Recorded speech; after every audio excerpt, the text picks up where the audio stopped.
नमस्कार दोस्तों, KD commerce classes के यूट्यूब चैनल पर आप सभी दोस्तों का स्वागत है। मैं उमाकांत आनंद आज फिर आप सभी दोस्तों के लिए एक बहुत ही इंपॉर्टेंट टॉपिक जिसका नाम है डंपिंग। ये बेसिकली इंटरनेशनल बिजनेस का एक बहुत ही इंपॉर्टेंट कंसेप्ट है और यूजीसी नेट कॉमर्स और यूपीएचएससी कॉमर्स के लिए एक बहुत ही इंपॉर्टेंट टॉपिक है। क्योंकि यूजीसी नेट कॉमर्स का अपना एक नेचर है कि वो इस तरीके के क्वेश्चन को लगातार पूछता रहा है, तो आने वाली एग्जामों के अंदर भी ये क्वेश्चन इंपॉर्टेंट हो सकता है।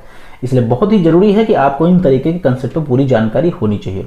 और यकीनन अगर आपका ये सपना है कि जीआरएफ आप क्वालिफाई हो या नेट क्वालिफाई हो जाएं या आप असिस्टेंट प्रोफेसर बन जाएं, तो यकीनन वो जो सपना है आपको बहुत ही जल्द स्वीकार होने वाला है।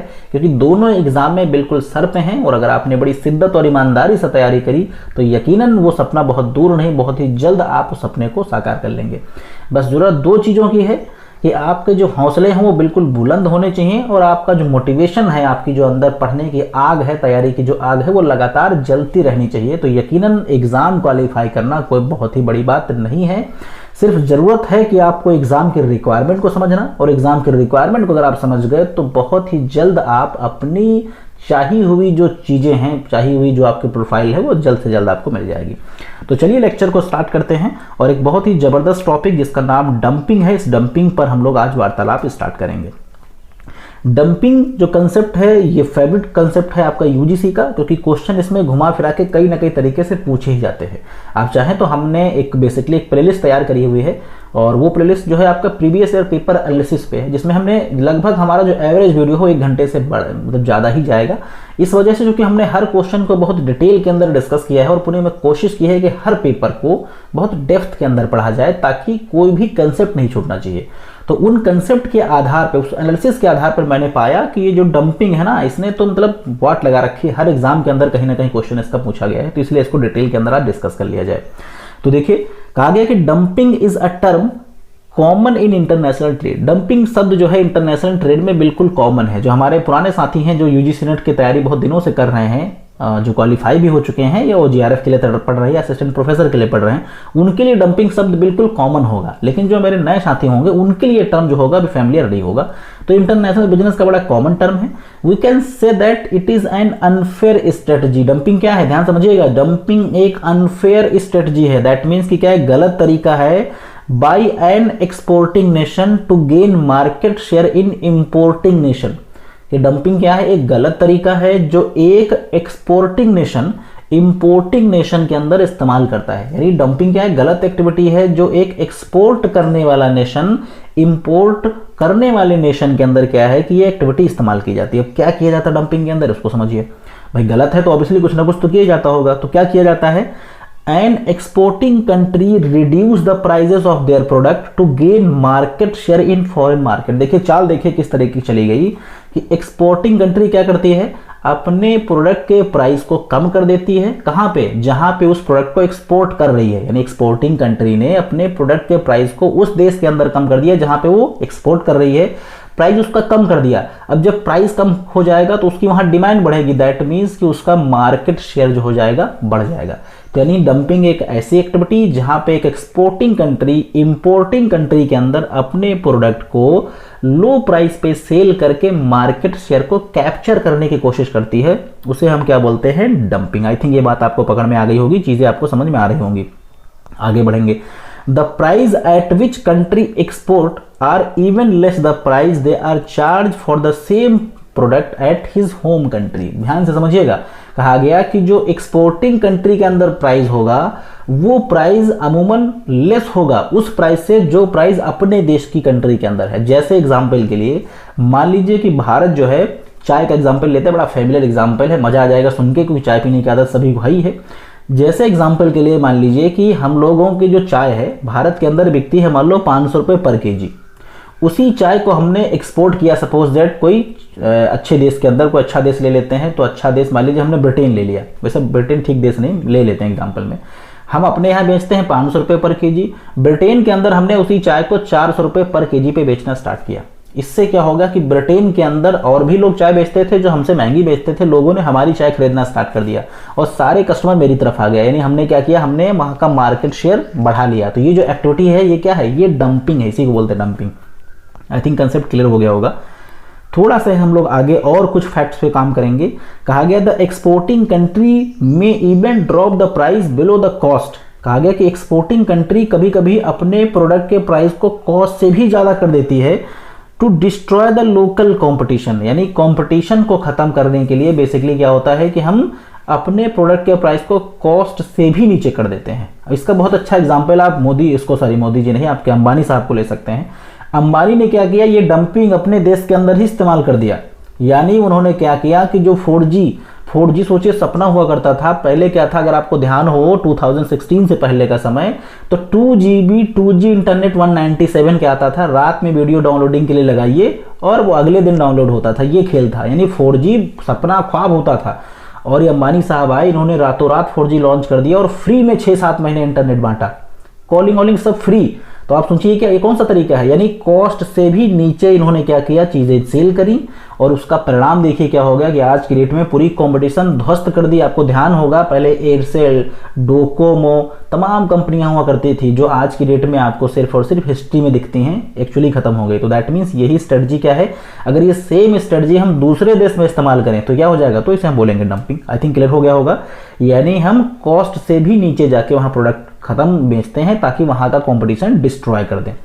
आगे देखिएगा, कहा गया when there is a local competition was destroyed, जब भाई आपकी लोकल कंपटीशन डिस्ट्रॉयड होगी, अब देखिए क्या खेल होगा।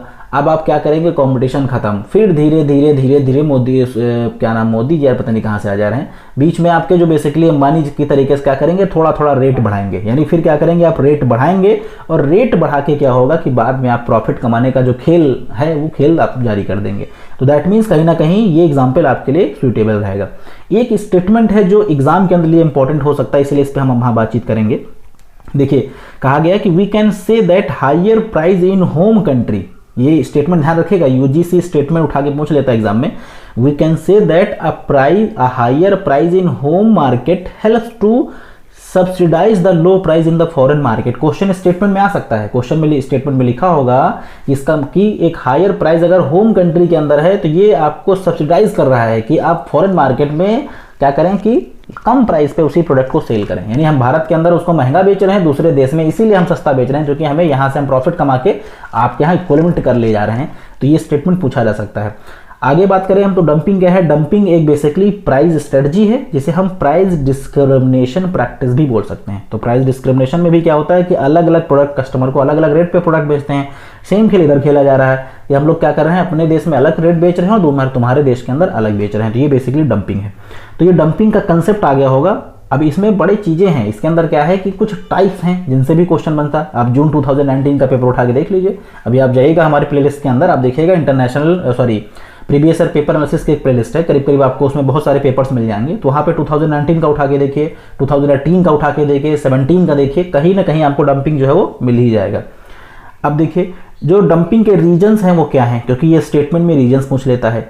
देखिए एग्जाम के कुछ अपने अलग ढंग है, यूजीसी का जो अपना ढंग है, अगर आप एस्पिरेंट रहे हैं इसके तो आप समझते होंगे कि यूजीसी कहीं से कुछ भी पूछ लेता है। तो यानी ऑब्जेक्टिव से क्वेश्चन उठा लेता है, उसके इंपॉर्टेंस से उठा लेता है। तो इसलिए कंसेप्चुअली बड़ी समझ होनी चाहिए कंसेप्ट की, तभी जाके जीआरएफ के इक्विवेलेंट स्कोर किया जा सकता है।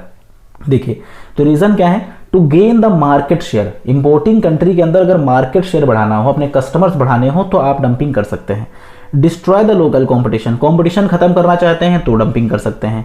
नेक्स्ट है आपका क्या, मिनिमाइज द इन्वेस्टमेंट रिस्क। अगर इन्वेस्टमेंट रिस्क कम करना हो, इन्वेस्टमेंट रिस्क कैसे कम होगा, जब आप वहां पे सस्ते में प्राइस बेचते हैं। हालांकि इन्वेस्टमेंट तो आपका बड़ा तगड़ा है, इसमें कोई दो राय नहीं है, लेकिन ऐसे इन्वेस्टमेंट करेंगे आपका बिजनेस चलेगा नहीं चलेगा इसकी कोई गारंटी नहीं है। लेकिन अगर इन्वेस्टमेंट तगड़ा है और आपने क्या किया, रेट कम रखा, तो कस्टमर एक बार आपके साथ जुड़ जाएंगे। जब कस्टमर जुड़ जाएंगे फिर कोई दिक्कत नहीं, फिर तो आपका बिजनेस चलना है बिल्कुल तय है। नेक्स्ट आपका देखिए, helps an exporting nation to reap the benefit of economies of large scale. यानी अगर आप ऐसी कंपनी है जो आप लार्ज स्केल पे प्रोडक्शन करते हैं तो आप क्या करें, दूसरी कंट्री में थोड़ा सा, चूंकि लार्ज स्केल पे प्रोडक्शन करेंगे तो आपकी कॉस्ट ऑफ प्रोडक्शन कम आएगी, तो आप थोड़ा सा सस्ते में भी दूसरे देश के अंदर बेच सकते हैं। नेक्स्ट है to help the exporting country to clear their unsold inventory. अगर आपके पास स्टॉक भरा पड़ा हुआ है, बिक नहीं रहा है, अब तो क्या कर सकते हैं, आप दूसरे देश में इस स्ट्रेटजी को इस्तेमाल कर सकते हैं।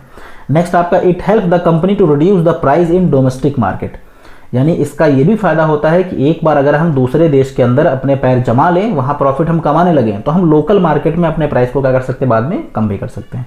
तो ये कुछ इसके रीजंस हो सकते हैं जो कि एग्जाम के लिए, स्टेटमेंट एग्जाम के लिए इंपॉर्टेंट है। एक रीजन और बचा था, अर्न वेरियस एक्सपोर्ट इंसेंटिव। अगर आपको वेरियस एक्सपोर्ट इंसेंटिव वगैरह कमाने हैं तब भी आप डंपिंग कर सकते हैं। चलिए, अब आपको लग रहा होगा ये डंपिंग तो मजेदार चीज है, करनी चाहिए सबको। तो भाई ऐसे नहीं होता है, करनी चाहिए तो, लेकिन कुछ कंडीशंस हैं, कुछ कंडीशन फुलफिल करोगे तभी ये पॉसिबल है।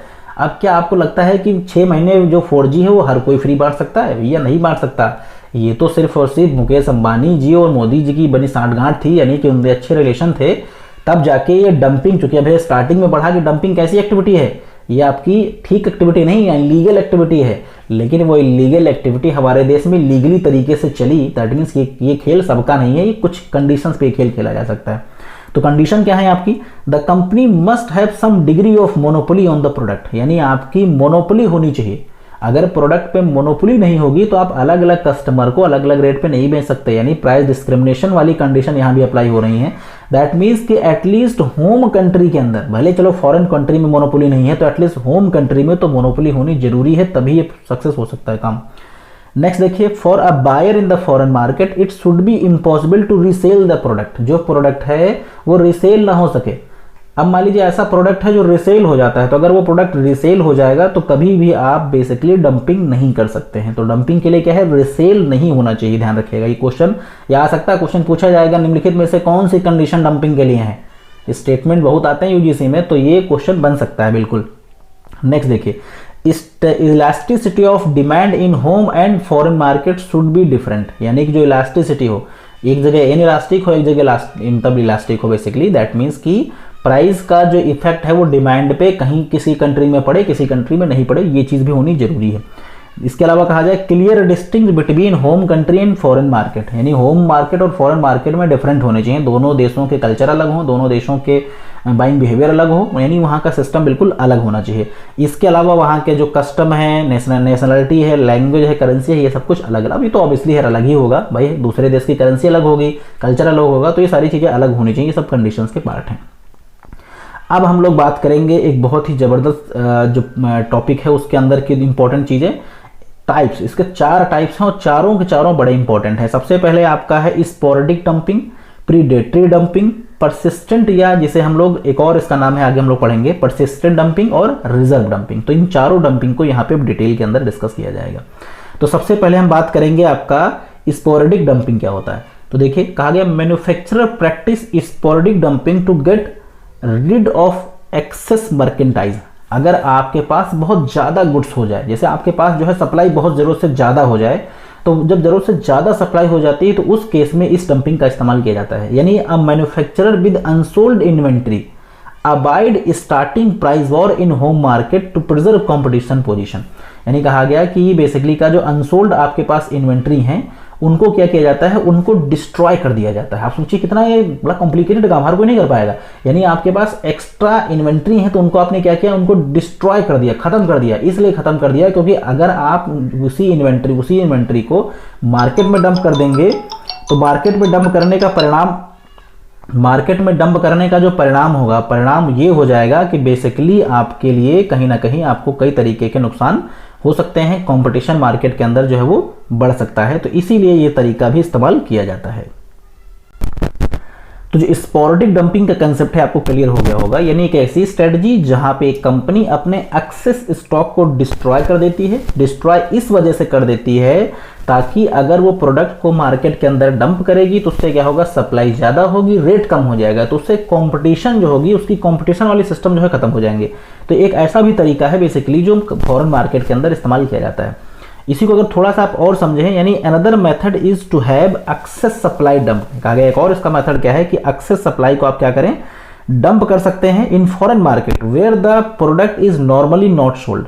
यानी कि जहां पे प्रोडक्ट आपके नहीं बिक, मतलब जहां प्रोडक्ट बहुत ज्यादा अगर आप सप्लाई कर देंगे तो सब नहीं सेल होंगे, तो उससे क्या हो जाएगा आपका बेसिकली जो प्राइस होंगे प्रोडक्ट के वो भी कम हो जाएंगे। तो ऐसी टेक्निक है जो कई तरीके से इस्तेमाल की जाती है। एक तो तरीका क्या हो सकता है कि आप प्राइस को कम नहीं करना चाह रहे हैं, यानी कंपटीशन को गिराना नहीं चाह रहे हैं, तो आप प्रोडक्ट को डिस्ट्रॉय कर सकते हैं। इसका दूसरी टेक्निक क्या हो सकती है कि आपने क्या किया, एक्स्ट्रा जो प्रोडक्ट है वो फॉरेन मार्केट में डंप कर दिया, जिससे क्या होगा, प्रोडक्ट नहीं बिक रहे हैं तो क्या होगा, रेट कम हो जाएगा। तो एक ये भी तरीका इस्तेमाल कर सकते हैं, लेकिन ये चीज़ ऐसी है जो कि ओकेजनली यूज़ करी जाती है। ये चीज़ कैसी है, ये ओकेजनली इस्तेमाल करी जाती है और बहुत ही कम सिचुएशंस ऐसी होती हैं जब इस तरीके की सिचुएशन एक्चुअली इस्तेमाल की जाती है, क्योंकि प्रोडक्ट को डिस्ट्रॉय करना थोड़ा सा कॉम्प्लिकेटेड है, आसान काम नहीं है। ठीक है, तो आई थिंक ये चीज़ आपको क्लियर हो गई होगी। नेक्स्ट हम लोग बात करेंगे यहाँ पे प्रीडेटरी डंपिंग, जिसे हम लोग इंटरमीडिएट डंपिंग भी कहते हैं। तो ये बड़ा इंपॉर्टेंट पार्ट है, ये एग्जाम के अंदर पूछा गया है। देखिए, वेयर स्पॉटिक डंपिंग इज ओकेजनल, कहा गया जो आपकी स्पॉटिक डंपिंग है वो ओकेजनल थी, बट प्रीडेटरी डंपिंग कैसी है, ये परमानेंट है। यानी predatory dumping is also known as intermediate dumping. तो प्रीडेटरी को इंटरमीडिएट, अब क्वेश्चन में अगर इंटरमीडिएट डंपिंग आ जाए तो आप कंफ्यूज बिल्कुल मत होइएगा, ये प्रीडेटरी डंपिंग ही होता है। ये क्या चीज़ है, it involve sale of goods in overseas market at lower than price in home market. यानी कि ओवरसीज यानी फॉरेन कंट्री के अंदर आपका जो रेट होगा वो कम होगा और होम मार्केट में आपका जो रेट होगा वो ज़्यादा होगा।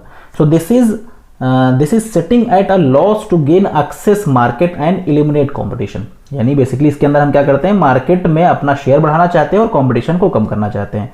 So after competition is eliminated, जब आपकी कॉम्पिटिशन एलिमिनेट हो जाएगी तो क्या होगा, आप मोनोपोली हो जाएगी आपकी। जैसे आजकल जियो की क्या है, मोनोपोली है, मोनोपोली तो नहीं लेकिन एक बेटर सिचुएशन है।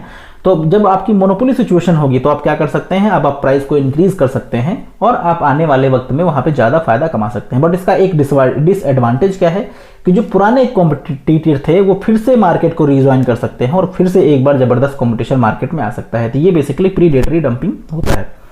अब हम लोग बात करेंगे परसिस्टेंट डंपिंग, जिसे हम लॉन्ग पीरियड डंपिंग कहते हैं। परसिस्टेंट डंपिंग को लॉन्ग पीरियड डंपिंग कहते हैं। कहा गया है कि जैसा कि नाम से ही पता चल रहा है कि ये भी क्या होगी, परमानेंट टाइप की डंपिंग होगी। यानी it involve selling at lower prices in one market than in rest of the world. इसके अंदर हम क्या करते हैं कि पूरी दुनिया में हम अलग रेट पे प्रोडक्ट बेच रहे हैं, लेकिन एक कंट्री के अंदर हम क्या है कि एक लोअर प्राइस हमने एक कंट्री के अंदर सेट कर रखा है। यानी this practice is based on the fact that market very in the terms of overhead cost and demand characteristics. यानी ये बेसिकली कि ये प्रैक्टिस क्या बताती है कि जो मार्केट है आपका, मार्केट की जो कंडीशंस हैं वो वेरी करती हैं, यानी ओवरहेड कॉस्ट और जो डिमांड है वो आपकी क्या करती है, वो वेरी करती है। सो फर्म में use marginal cost pricing abroad. यानी कि यहाँ इस केस में क्या है कि फर्म मार्जिनल कॉस्ट प्राइसिंग को यूज करती है। मार्जिनल कॉस्ट का मतलब क्या होता है कि उसकी जो वेरिएबल कॉस्ट होती है बेसिकली, ये उसी का इस्तेमाल करके क्या करती है, फॉरेन मार्केट में ये टेक्निक इस्तेमाल करती है और उससे क्या होता है कि वहां पे मार्केट शेयर को गेन करने की कोशिश करती है। यानी कि while using full cost pricing in home domestic country, अपनी देश के अंदर वो फुल प्राइसिंग इस्तेमाल कर रही है और फॉरेन मार्केट के अंदर क्या कर रही है, मार्जिनल कॉस्टिंग। अब क्वेश्चन एग्जाम में डायरेक्टली पूछा जाएगा कि in which type of dumping a country में charge marginal cost pricing in foreign countries and total cost pricing in their home country. तो ये किसमें होता है, आपका परसिस्टेंट डंपिंग के अंदर ये एक्टिविटी की जाती है। चलिए अब हम बात करेंगे रिजर्व डंपिंग की। 2019 में क्वेश्चन डायरेक्ट पूछा गया था। Reserve dumping is followed in overseas market where demand is less elastic. कहा गया कि ओवरसीज डंपिंग एक ऐसी टेक्निक है जब हम फॉरेन मार्केट के अंदर क्या करते हैं, इसका यूज करते हैं जहां पे आपकी डिमांड कैसी है, लेस इलास्टिक है। लेस इलास्टिक का बेसिकली मतलब क्या कि अगर अपने प्राइस को आप चेंज करें तो उसका डिमांड के ऊपर कोई इंपैक्ट नहीं पड़ेगा। प्राइस को आप क्या करें, चेंज करें, यानी अगर उसे आप बढ़ा भी दें तो डिमांड के ऊपर कोई इंपैक्ट नहीं पड़ेगा। तो उस केस में हम क्या करते हैं, रिजर्व डंपिंग का इस्तेमाल करते हैं। यानी आप क्या कर रहे हैं कि आप मार्केट की ऐसी सिचुएशन आपकी है फॉरेन के अंदर कि अगर आप प्राइस को बढ़ा भी दें तब भी लोगों की जो डिमांड होगी वो कम नहीं पड़ेगी। तो अगर ऐसी सिचुएशन है तो उस केस में क्या करेंगे, आप रिजर्व डंपिंग का इस्तेमाल कर सकते हैं। आई थिंक ये चीज़ आपको क्लियर हो गई होगी। चलिए अब हम लोग बात करेंगे यहाँ पे एंटी डंपिंग मेजर्स। तो अगर डंपिंग है तो उसको कैसे कम किया जा सकता है। तो डंपिंग को रोकने का जो उपाय है उसमें पहला उपाय है टैरिफ ड्यूटी। अगर कोई कंट्री दूसरे देश के अंदर प्रोडक्ट को सस्ते पे बेच रही है तो डंपिंग है। अब इसे कम करना है तो इसका उपाय क्या है, तो इसका एक तरीका क्या है कि आप क्या करें, टैरिफ ड्यूटी इंपोज कर दें। यानी अगर आप किसी प्रोडक्ट के अंदर टैरिफ ड्यूटी इंपोज कर देंगे तो उससे क्या होगा, आपका जो प्राइस होगा, जो इंपोर्टेड प्रोडक्ट होगा, उसका रेट ऑटोमेटिकली बढ़ जाएगा। देखिए अगर कोई फॉरेन कंट्री आपके देश में प्रोडक्ट को भेज रही है और वो सस्ते पे भेज रही है और आपको लग रहा है कि उस प्रोडक्ट की वजह से आपके देश की मार्केट खत्म हो जाएगी, तो समझदारी क्या है कि उस प्रोडक्ट को थोड़ा रेट बढ़ाइए। और बढ़ाने का तरीका क्या है, आप उस पर टैरिफ लगा दीजिए, टैरिफ ड्यूटीज इंपोज कर दीजिए। उससे क्या होगा, उसका रेट थोड़ा सा अब हो जाएगा, आपके प्रोडक्ट का इक्विवेलेंट हो जाएगा, तो चीज़ें आपकी प्रॉपर हो जाएंगी। नेक्स्ट आपका एक इंपोर्ट कोटा, आप क्या करें उसके ऊपर इंपोर्ट कोटा सिस्टम इस्तेमाल कर दें, यानी आपने क्या किया उस प्रॉपर जो प्रोडक्ट है उसकी जो वैल्यूम है इंपोर्ट की वो आपने फिक्स कर दी कि भाई अब आपको इतना ही वैल्यू हमारे देश के अंदर सेल करना है, इससे ज़्यादा का जो भी आपका प्रोडक्ट रहा होगा उस पर क्या करेंगे आप हाई ब्लॉक ऑफ टैरिफ जो है इम्पोज कर देंगे। तो उससे क्या होगा कि जब वो एक लिमिटेड प्रोडक्ट ही बेचेगा हमारे देश में तो उसकी कोशिश होगी कि हम सस्ते पर नहीं बेचेंगे, यानी रेट को थोड़ा सा वो हाई अप कर लेगा। नेक्स्ट है आपका embargo, import embargo. Import embargo basically क्या होता है, यानी it is more of realistic retaliatory basically measures है आपका, यानी इसके अंदर हम क्या करते हैं कंट्री बैन सम प्रोडक्ट, कुछ प्रोडक्ट को कंट्री क्या करती है बैन कर देती है। तो ये बेसिकली ऐसा तरीका है जिसके अंदर हम क्या करते हैं कुछ प्रोडक्ट को टोटली बैन भी कर देते हैं। तो उससे क्या होगा जब हम बैन कर देंगे तो ऑब्वियसली वो प्रोडक्ट ही हमारे मार्केट से खत्म हो गया। नेक्स्ट आपका है वॉलंटरी एक्सपोर्ट रिस्ट्रेंट्स। तो वॉलंटरी एक्सपोर्ट रिस्ट्रेंट का मतलब क्या है कि दो देश जो भी दोनों देश हैं वो देश मिलकर दोनों क्या करेंगे एक बायलैटरल एग्रीमेंट साइन करेंगे, जहां पे क्या करेंगे वो रूल्स एंड रेगुलेशंस को वगैरह रूल्स रेगुलेशन को सेट करने से संबंधित कुछ शर्तें तय करेंगे, उसके आधार पे भी जो प्राइस होगा उसे बढ़ा लिया जाएगा। नेक्स्ट हम लोग बात करेंगे इंटरनेशनल स्टैंस। इंटरनेशनल स्टैंस का मतलब क्या है कि जो WTO है बेसिकली उसका इसमें क्या रोल है। तो world trade organisation does not support dumping, यानी WTO जो है बेसिकली डंपिंग को सपोर्ट नहीं करता, but it does not prohibited, यानी वो सपोर्ट भी नहीं करता है ना ही से बैन करता है। सो WTO reacts when specific complain इन मेज, अगर WTO तभी इस पे कंप्लेन मतलब कुछ रिएक्शन लेगा अगर उसके ऊपर कोई ना कोई कंप्लेन की जाए, यानी WTO क्या करता है इसका फेवर भी नहीं करता है और इसके अनफेवर में इसे मतलब बैन भी नहीं कर रहा है। हाँ वो कंप्लेन करता है, कंप्लेन तब करेगा जब आप इसके ऊपर कोई सीरियस कंप्लेन करेंगे तब जाके वो क्या करेगा कार्रवाई करेगा। So it is not universal and in one of cases basis, कहा गया ये यूनिवर्सल नहीं है, अगर कोई केस ऐसा आता है जहां पे कोई स्पेशल कंप्लेन आए तब जाके WTO इस पे स्टेप लेगा। So dumping is legal as per WTO, कहा गया कि जो WTO है उसके हिसाब से लीगल है unless the importing nation can prove it negative impact on the local producer, बशर्ते WTO के हिसाब से क्या है डंपिंग क्या है लोकल है, मतलब कैसा है ये लीगल है। ये क्वेश्चन स्टेटमेंट वाइज इंपॉर्टेंट हो सकता है, यानी डंपिंग क्या हो सकता है ये WTO के हिसाब से लीगल है, लेकिन अगर कोई इंपोर्टिंग कंट्री ये प्रूफ कर दे कि डंपिंग की वजह से हमें नुकसान हो रहे हैं, बहुत ज़्यादा दिक्कत हो रही है, तब डंपिंग इसे इलीगल करार देगी और फिर उसके खिलाफ कुछ ना कुछ एक्शंस लेगी।